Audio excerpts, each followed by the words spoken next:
All right. Thank you so much for coming to this One World seminar on the mathematics of machine learning.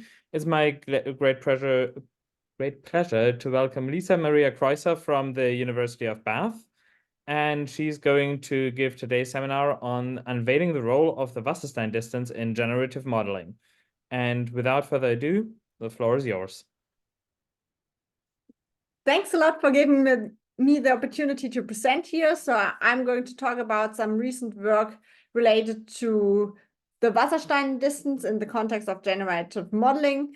But before talking about this, let me shortly give you kind of a rough overview of my research in general. So my research kind of lies at the interface of applied analysis, numerical analysis, optimization, as well as data science and machine learning, which can be used in quite a wide range of applications, ranging from biological applications, where we, for instance, looked at biological transport networks with some underlying graph structures, which in fact also come in quite useful in many data science and machine learning applications, to other applications, for instance, in engineering. And more recently, I've also worked on applications in climate science, like how can we actually use data science and machine learning as well as partial differential equations to better predict our weather, which has kind of enormous impact on society, starting from kind of clearing up roads if it snows too much, to, for instance, heavy rains or even no rains in certain areas of Africa, which might have a heavy influence on production. But yeah, this is kind of just a general overview about my research in general, whereas today I'm mainly focusing on some recent work in the context of generative modeling, where you will actually see that we will also use quite a variety of different mathematical tools. And in fact, when it comes to generative modeling, the key idea here is that we want to learn some kind of probability distribution, and we assume that we have kind of some given samples already available to us, and now we want to understand better what might be a suitable probability distribution. And in order to kind of achieve this, there are kind of different types of approaches which you could consider to learn this probability distribution. Kind of one way is in the context of explicit modeling. So here the idea is that we explicitly want to learn this probability density. And in fact, there are kind of very well-known architectures in that context, which have already kind of been developed and improved in the last 10 years or so, starting from variational autoencoders to normalizing flows, or slightly later than that, autoregressive models. So kind of all these types of models can be summarized in the context of likelihood-based models, where you have kind of this explicit modeling approach. However, they come with certain disadvantages when you kind of want to try to model the probability density explicitly. For instance, you need to make sure that your output of the model actually kind of makes sense, that it's in fact satisfying certain properties a probability density should satisfy. And so it might come with some difficulties of actually using these types of approaches. This kind of motivated to consider different types of approaches. Now, one kind of other class of these models are so-called implicit models, where kind of the idea is that we want to model the probability density implicitly. So we want to be able to take samples without actually knowing the density. And one typical example of that are generative adversarial networks, where the key idea is that one has two different networks which are kind of competing against each other. And hopefully, like, you will be able to get reasonable samples, even though you won't determine the underlying probability density explicitly. And last but not least, in recent years, score-based models have become very prominent and even surpassed kind of the other types of models recently. And here, the key idea is that we want to estimate the gradient of the density rather than the underlying probability density function. So as I've already kind of alluded to, with these three different types of classes of generative models, which one might be interested in looking at, they kind of come with advantages and disadvantages. And like in terms of those explicit modeling approaches, which I kind of call likelihood-based models, one of the key difficulties is that if you explicitly want to kind of model probability density, then you need to make sure that, in fact, integrating it is equal to 1, and you need to have some positivity of that probability density. And so this comes with some difficulties in terms of how to actually develop these types of architectures and also make them usable in practical applications. So you kind of, first of all, need to come up with some rather strong restrictions on your architectures in terms of what you can use, and then you will also need some surrogative objectives. In terms of the implicit models, even though some of them, like the so-called Wasserstein GANs, were originally motivated by the Wasserstein distance, which kind of at least indicates that there's some mathematical motivation behind why one could actually use these types of approaches. One of the key disadvantages here is that they can be actually very difficult to train, as they can be very unstable. So if you have two networks kind of competing against each other, this can end up in undesirable instabilities. And last but not least, these score-based models have become very popular in recent years, in particular because they can be regarded as counterparts to those other classes of models, because in fact they are motivated by some underlying mathematical models, in particular stochastic differential equations, as well as ordinary differential equations, and this allows us to get some theoretical guarantees. In addition to that, we don't need to deal with some normalizing constants, as for instance in the case of those likelihood-based approaches where we wanted to estimate the probability density. And so this has some advantages in terms of training, and also in terms of applying them to generation tasks. It turned out that while previously GANs were kind of the state-of-the-art architectures, these score-based models have in fact surpassed GANs in many generation tasks recently. And so this kind of definitely demonstrates that kind of going forward, there are some nice avenues in the context of score-based models. So as part of today's talk, I will talk a bit about those implicit models, where I'm going to focus on Wasserstein GANs and our recent work in that context, as well as score-based models, where I will also illustrate some of our recent results in that context. Sorry, was there a question somewhere?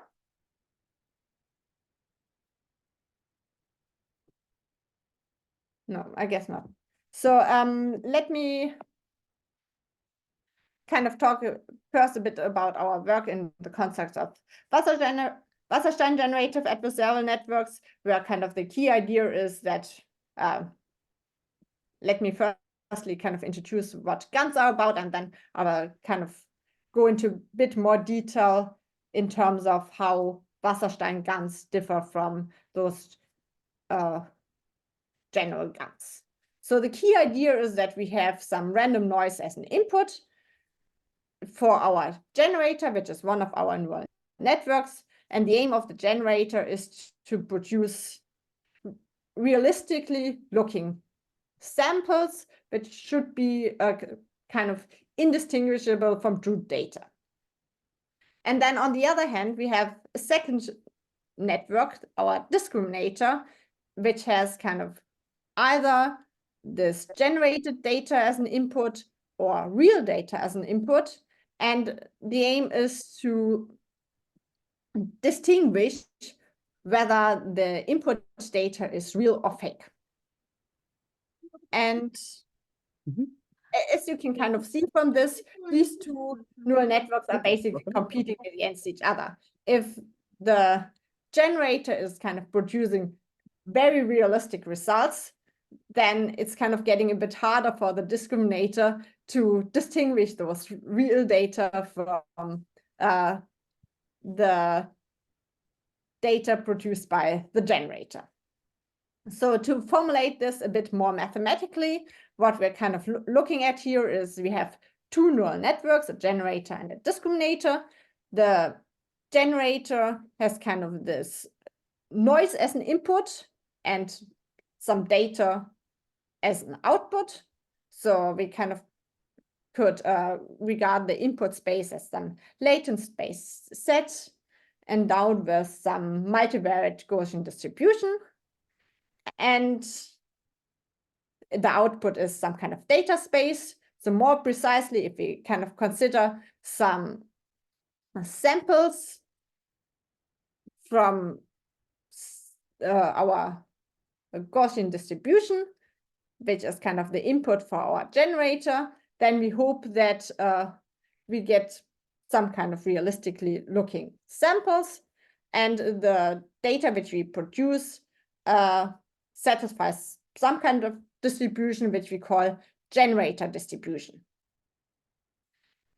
And hopefully kind of those samples which our generator produces resemble the data from our target distribution, like from the distribution where our originally samples were drawn from.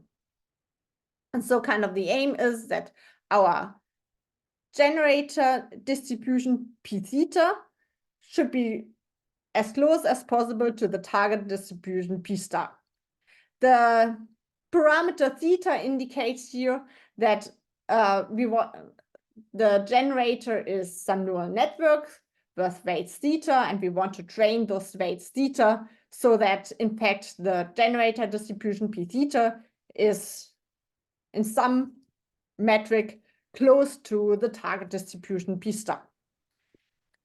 And then this is kind of our first neural network, and then similarly we define our second neural network, which is our discriminator. Here as an input space we take our data space, so these could be either the data generated by the generator or true data with some real number as an output, and the weights alpha need to be trained accordingly.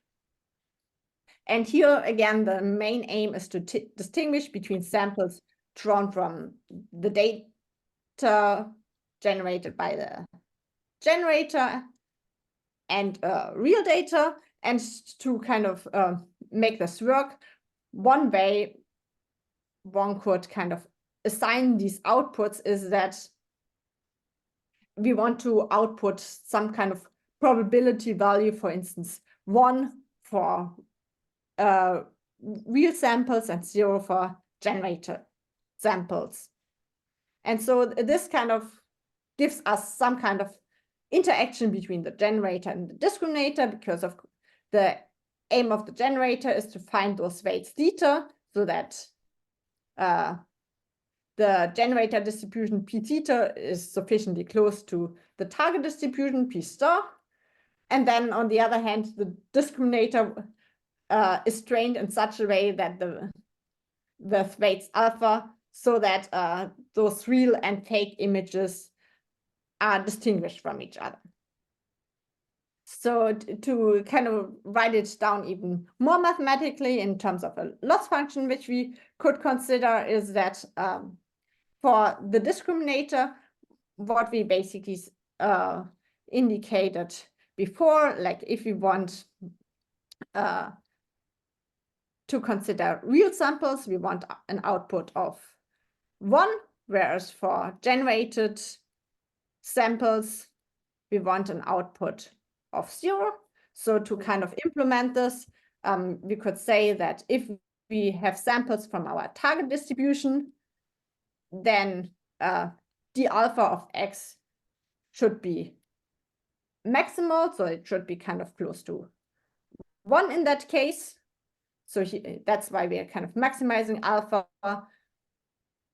of d alpha of x if x is from our target distribution, whereas if we consider fake images, which we could denote by we take set from that multivariate Gaussian distribution and then consider g theta of set as our fake image. And if we kind of take those fake images, put them into our discriminator, then if the discriminator is working, this should give us a small number as an output. So in that sense, if we have kind of samples from that Gaussian distribution and then putting in fake images, we want to minimize this. So to kind of bring this all together, we can write down the discriminator objective by combining kind of those two terms. In fact, here in the standard vanilla GAN, which was suggested by Goodfellow, they kind of wrote down the expectations slightly differently, but the key idea remains kind of the same. Here, the first term stands for maximizing alpha so that the expected logarithm of the discriminator when using real data as an input is maximized, whereas the second term kind of represents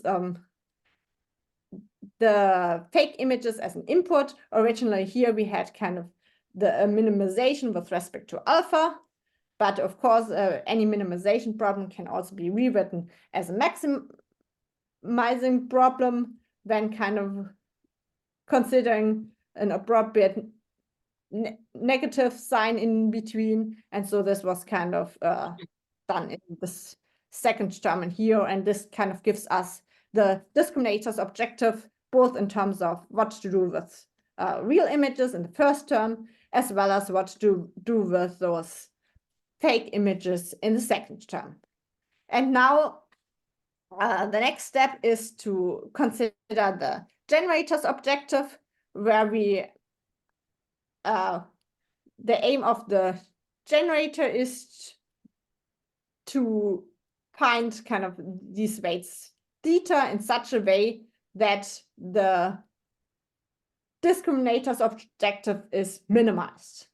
And so we basically just add this additional optimization problem in front of the discriminator's objective, which kind of is the key idea of how GANs work. So we have this generative objective now, and we need to solve this optimization problem. And so here I've kind of just written down that problem again with our weights theta for the generator as well as alpha for the discriminator. And in fact, it turns out that we can also rewrite this formulation, which might kind of look a bit complicated in terms of the Jensen-Shannon divergence. So here the key idea is that rather than kind of phrasing it in terms of our discriminator d alpha and our generator g theta, we could also look at the associated distribution. So more precisely in terms, instead of kind of looking at the generator g theta, we can also look at the distribution which was generated by the generator and call it p theta and compare it with our target distribution p star. And this kind of allows us to rewrite this generator's objective just in terms of the Jensen-Shannon divergence as a difference between the target and the generated distribution, where kind of just for completeness, the Jensen-Shannon divergence is defined over here in terms of the Kullback-Leibler divergence. So this kind of gives us some insights in the sense of how we can actually change the mathematical formulation of the generator's objective in GANs. However, with this formulation, there are actually some issues, and one of them is that it turns out that the optimal discriminator leads to vanishing gradients, which are passed into the generator. And this actually causes quite some issues in the context of optimizing these types of optimization problems, as kind of once d alpha is kind of sufficiently good, we just won't be able to basically train any better. And in particular, the Jensen-Shannon divergence is also maximized when two distributions have disjoint support.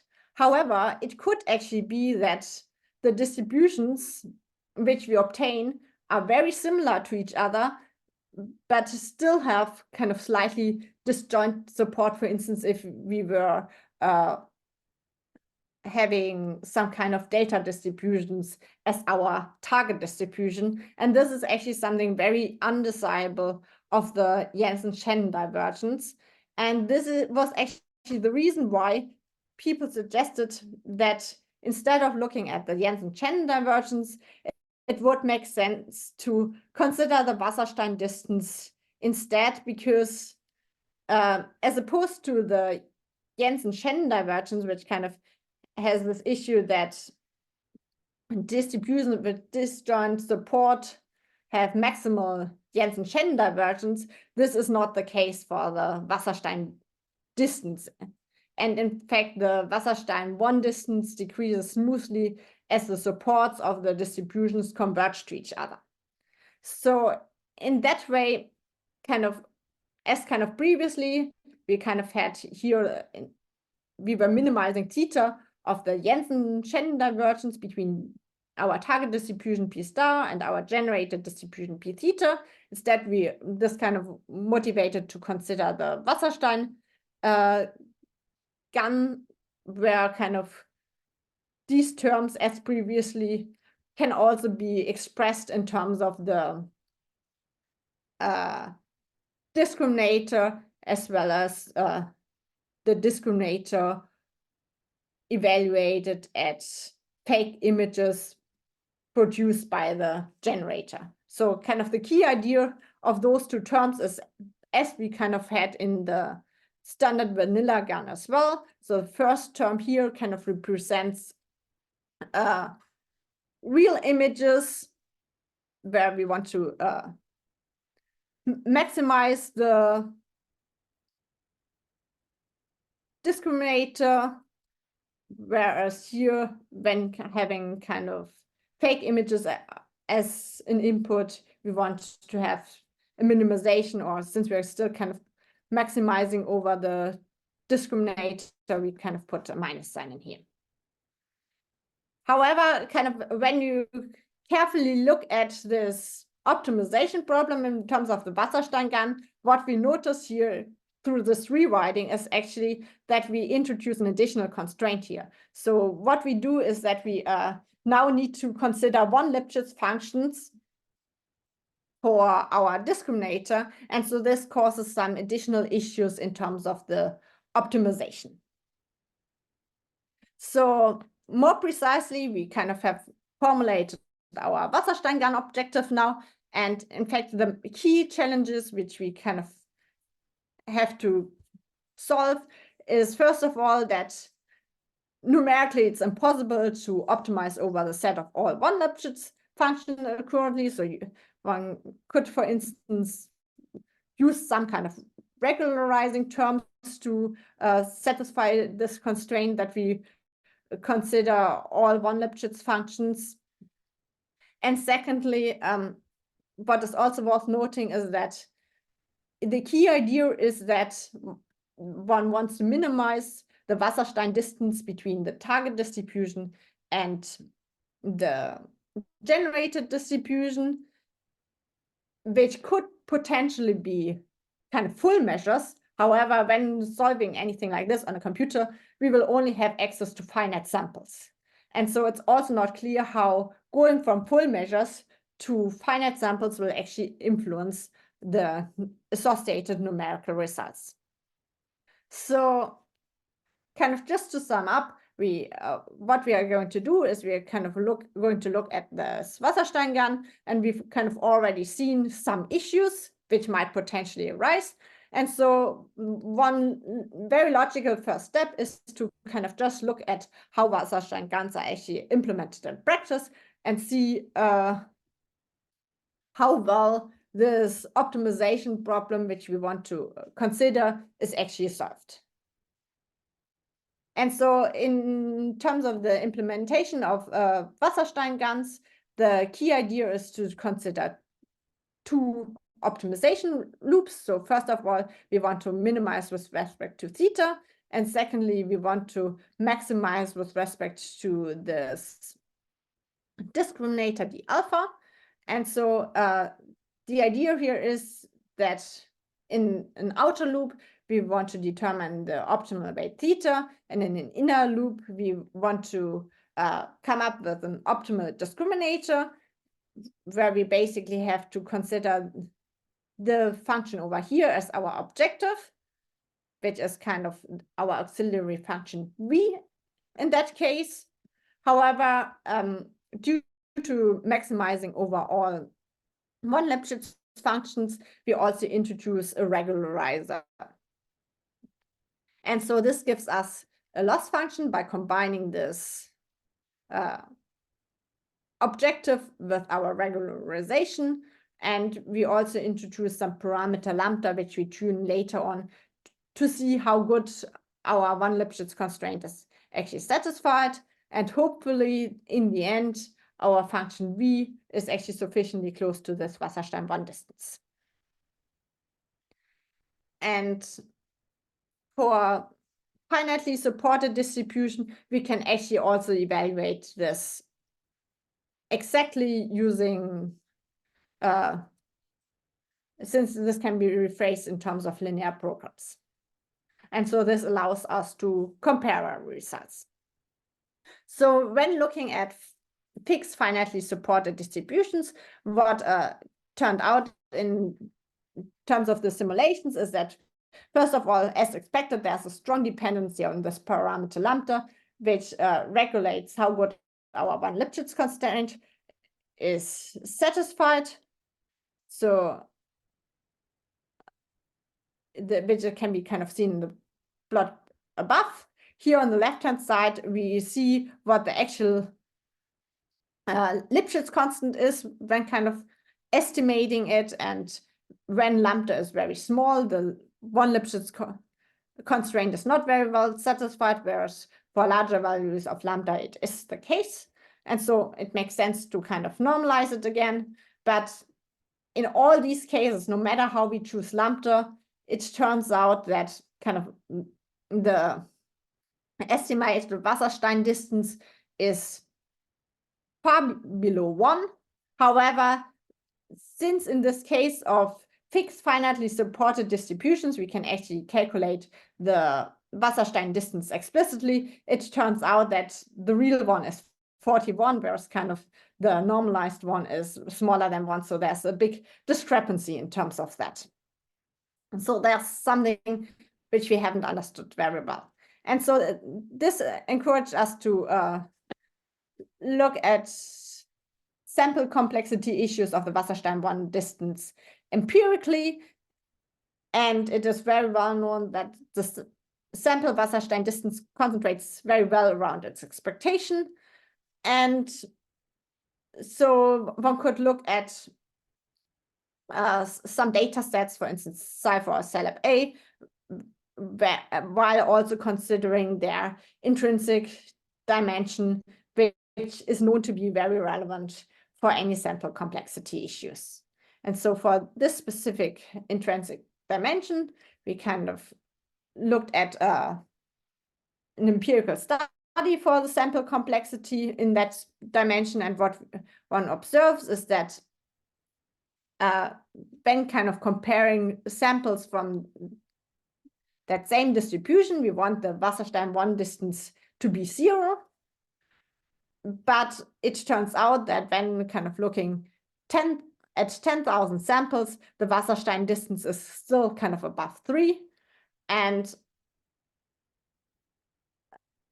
this is further illustrated by kind of some extrapolation, where in this plot you can see that a huge number of samples would actually be required to get that extrapolated expected Wasserstein distance sufficiently small. And in fact, it's not even possible to consider so many samples and do all those simulations. So in fact, it won't be possible for us to kind of achieve this.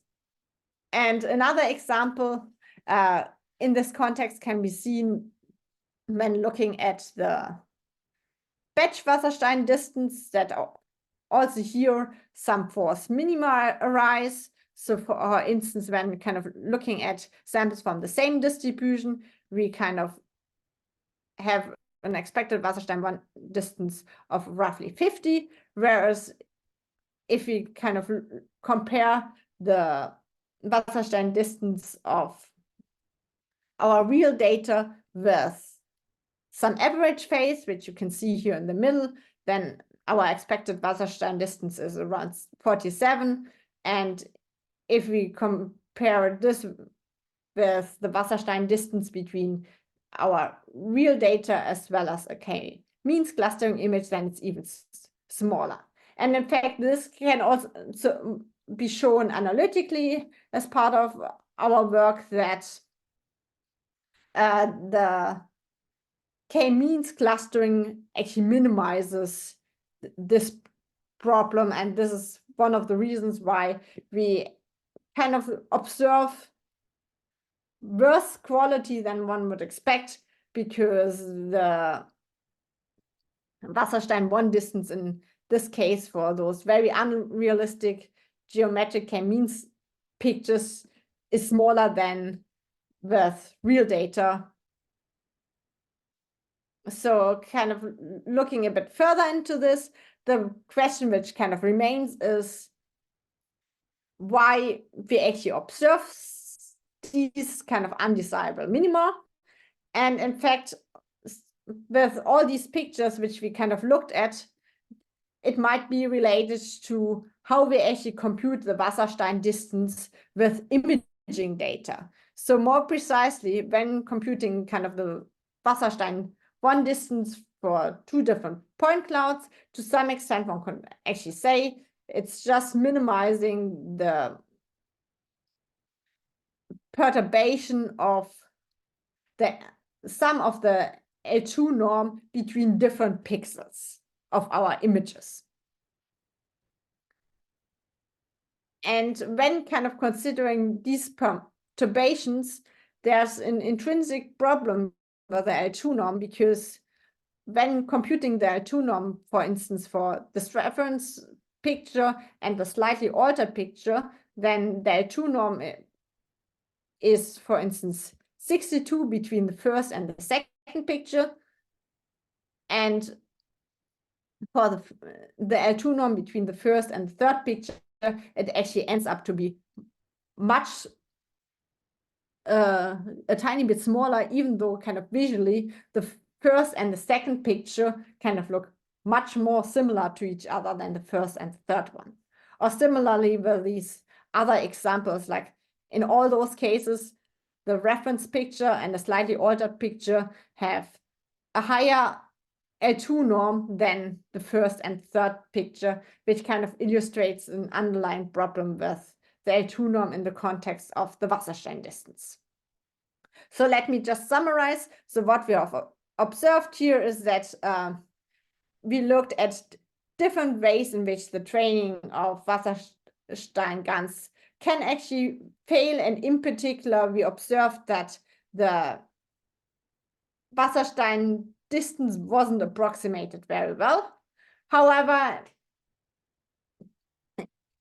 we still know that Wasserstein GANs seem to be working very well. And one of the reasons for that is that maybe it's not desirable to actually have the Wasserstein distance to be approximated very well. And we also kind of looked at different issues which kind of arise in that context. And this might be, for instance, in the context of sample complexity, and that the Wasserstein distance overall is not a desirable loss function. But kind of having said this, this also motivates us to look at other approaches, and more recently, in particular, score-based diffusion models were very popular, were kind of in generative tasks, they actually had a very good performance as well. And what is actually very nice is that they are motivated by underlying mathematical foundations. So more precisely here, the idea is that we have some data as an input,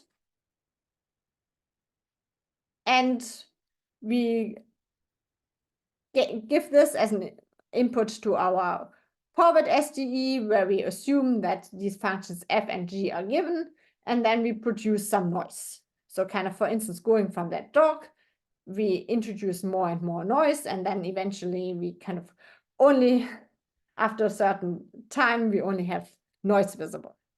What is very nice is that by Anderson, there's also exists a reverse approach. So assuming we have kind of all that noise given, so for instance, having this final picture over here given, we can actually solve this SDE here at the bottom and obtain the real data as an output.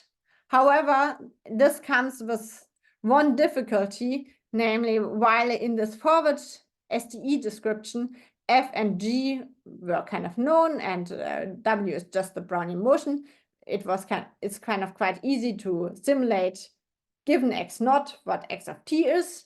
But when going kind of backwards, given x of t and simulating kind of the equation here at the bottom, f and g are still given, but this score function, the gradient of the logarithm of p, is not known. So we need to kind of estimate this on our way. So kind of just to be a bit more precise, so what we have on the one hand is some kind of forward SDE with some initial distribution for our x naught. And we also kind of, if we draw a lot of samples from this SDE, what we will basically also obtain is some density P of all the samples. And then using Anderson's result, we can also look at the associated reverse SDE, where this gradient of the logarithm of P is exactly the density arising from the forward SDE. And so this gives us the possibility to kind of either look at this forward SDE in one, or given kind of the terminal distribution from one, we can use that as an input to solve the associated reverse SDE. And those samples produced by 1 or 2 have the same distribution P in the end. Alternatively to kind of these two approaches, we can also look at a deterministic approach. More precisely, we can look at the associated probability flow ODE, which is basically the reverse SDE without the reverse Brownian motion term. So it's kind of scaled with a small factor 1/2 here as well. And this kind of gives us a third approach on how we can look at these particle dynamics. And again, like with the reverse SDE, we can equip it with some terminal condition where we draw x capital T from the terminal distribution of our forward SDE. So this gives us kind of these three different approaches, which one might consider. And in particular, we were interested in kind of comparing the solutions of those SDEs and those ODEs. However, this still kind of comes with one difficulty, namely when solving kind of the reverse SDE or the probability flow ODE. In both cases, we kind of need access to the gradient of the logarithm of the density, which a priori is not known, and that's why we need to kind of estimate it using some neural approximations. So more precisely here, the normally what people do in that context, and in fact this gradient logarithm of p is also referred to approximating a score function, is that people want to minimize the weighted Fisher divergence. However, this kind of requires access to the entire trajectory of our samples xt, which in practice is not available. And this is the reason why, as an alternative, one can consider a denoising score matching objective, where the key idea is that given samples from the initial distribution P0, one can actually look at samples along that associated trajectory.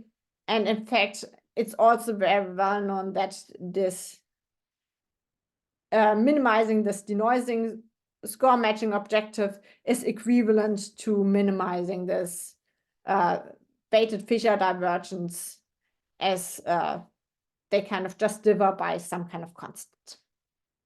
So this gives us kind of some insights in terms of how we can actually approximate this score function.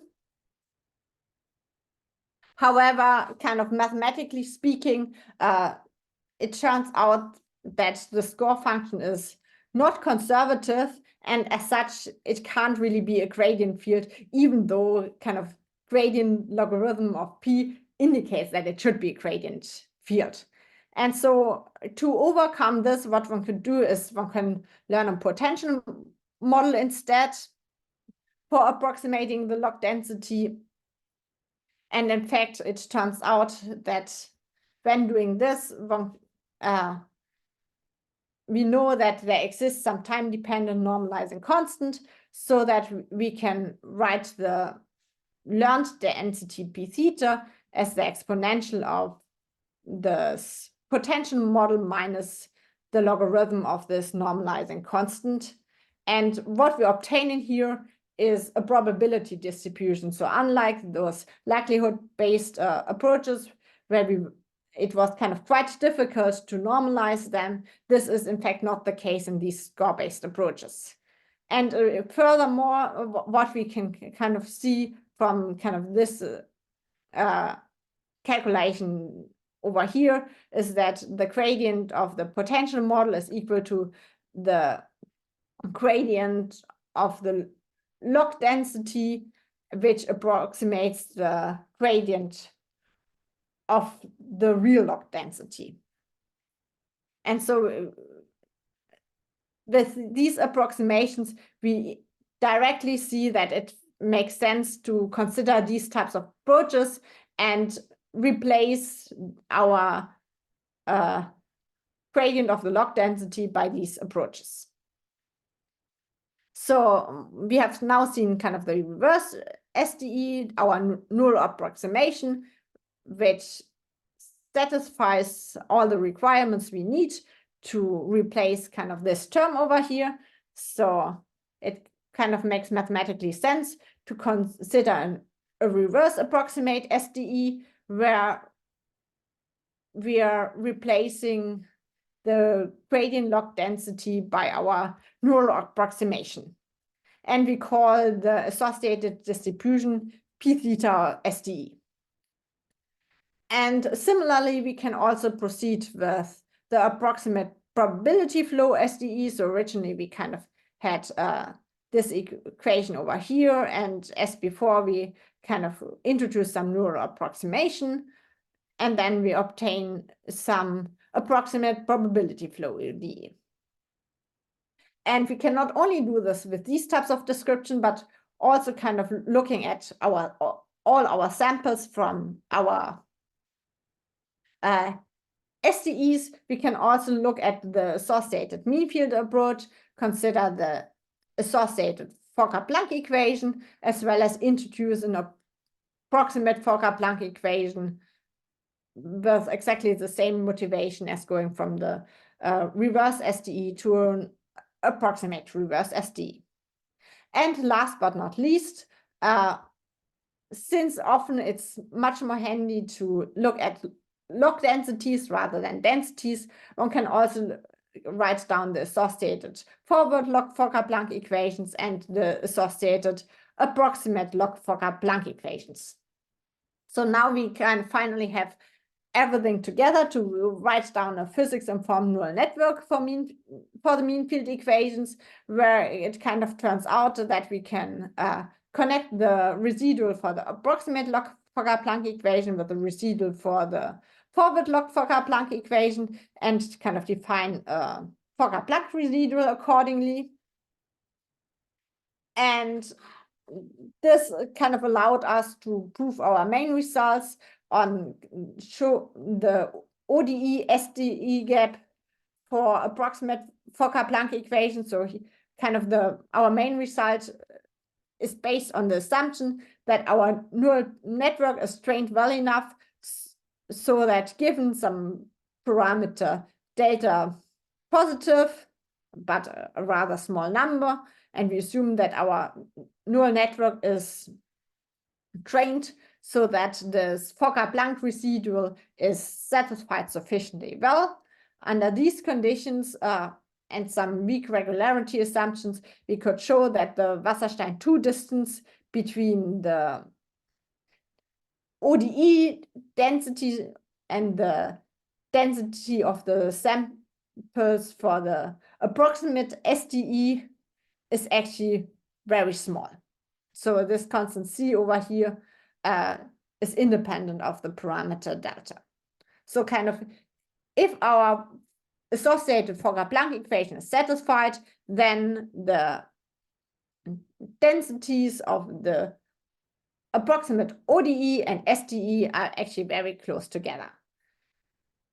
And we kind of proved this in 2 steps. First, comparing the solution of the pin approach with the SDE approach, and then kind of sticking everything together. And so when kind of looking at this numerically, we kind of mainly focus on the simple example where f was minus x and g was the constant one function, which kind of resulted in the Ornstein-Uhlenbeck process. And then one could consider the associated log Fokker-Planck equation and write this down in terms of our residual. And so we have kind of a loss function, which is the sum of the denoising score matching objective for computing our neural approximation, as well as this log Fokker-Planck residual with some weight WR. And looking at kind of different types of target distributions, what we observed is that depending on the choice of this WR, the ODE and SDE samples can differ quite a lot, which kind of also fits very well to our analytic results. If the WR is very small, so the Fokker-Planck loss could potentially be very large, then ODE and SDE samples can actually be quite different from each other. Whereas if WR is larger, so that the log Fokker-Planck residual is very small, then also in terms of the Wasserstein 2 distance, the SDE and ODE samples, as you can kind of see in the bottom row, can actually be quite similar to each other. So kind of just to sum up, so in that context, we did a systematic investigation into the different types of dynamics arising in score-based diffusion, where we focused on the reverse approximate SDE and the approximate probability flow ODE. We proved the discrepancy between the SDE and the ODE densities in terms of Fokker Planck residual in the Wasserstein 2 distance. Also numerically, we observed big differences between the SDE and the ODE densities, in particular when the Fokker Planck residual was not satisfied, whereas when penalizing with that Fokker Planck residual, the gap between ODE and SDE distributions was actually closed significantly. So kind of just to sum up, in this work, we mainly focused on looking at the Wasserstein distance in the context of generative modeling, where we kind of use different types of approaches, both from applied analysis, numerical analysis, and machine learning to kind of get more insights into this field of generative modeling. And yeah, that's kind of all I wanted to say for today. And thank you very much for your attention, and I'm happy to answer any questions.